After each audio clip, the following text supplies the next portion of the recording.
सभी साथियों को नमस्कार। मित्रों, जैसा कि आप सब जानते हैं कि आज इलाहाबाद हाई कोर्ट में एक बड़ी अहम सुनवाई थी एडेड जूनियर शिक्षक भर्ती को लेकर के, जिसमें दो मामले प्रमुखता से उठाए गए थे। पहला मामला था ओएमआर सीट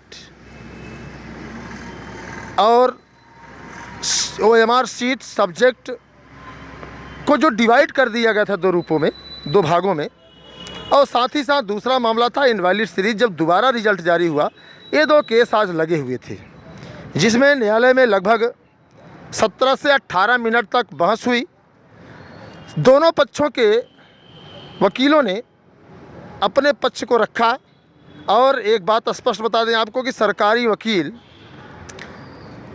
को यह जानकारी नहीं थी कि शिफ्ट 1 क्या है, सब्जेक्ट शिफ्ट 1, जबकि आप लोगों को पहले भी बता दिया गया था और आज भी मैं आप लोगों को बताना चाहूँगा। मित्रों, बहुत स्पष्ट आप लोग जानते हैं कि एडेड जूनियर शिक्षक भर्ती में सब्जेक्ट को दो भागों में डिवाइड कर दिया गया था।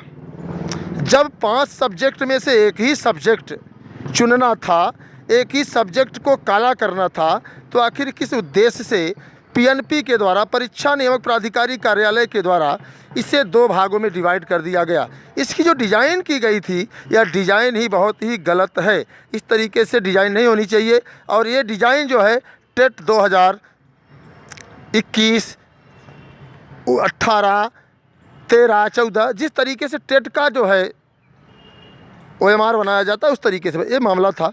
दूसरा मामला था दोबारा जो रिज़ल्ट जारी हुआ दूसरी बार, तो सबसे बड़ी बात ये किसकी आदेश पर जारी हुआ। साथ ही साथ आप लोगों को बता दें, इस पर भी तानिया पांडे मैम ने बहुत स्पष्ट न्यायालय को समझाने का प्रयास किया कि इनके द्वारा जब पहली बार रिज़ल्ट जारी किया गया तो जो रिज़ल्ट आए थे, तो दूसरी बार उन्हीं ओएमआर सीटों का मूल्यांकन करने पर आखिर लोगों के नंबर्स क्यों कम हो गए, आखिर लोगों के ओएमआर इनवैलिड क्यों हो गए, ये बड़ा सवाल है। हालांकि जज साहब बहुत ज़्यादा सुनने के पक्ष में नहीं थे।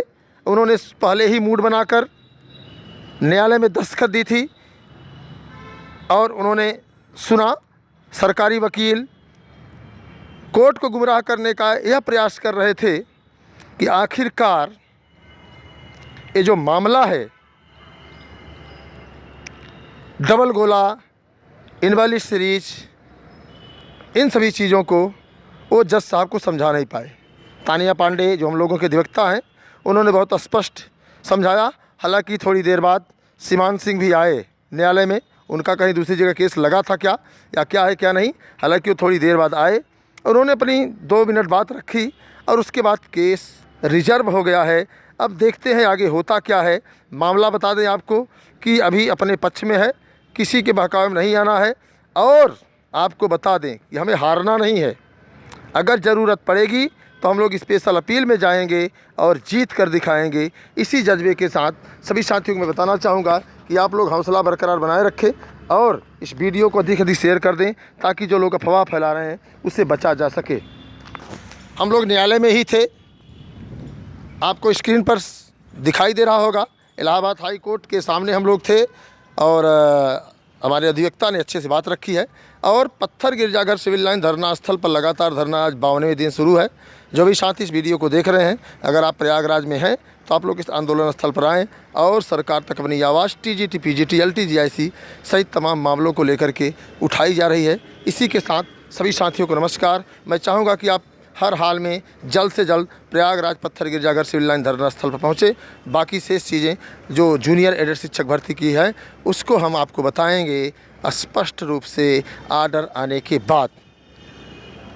इसी के साथ सभी साथियों को एक बार पुनः धन्यवाद।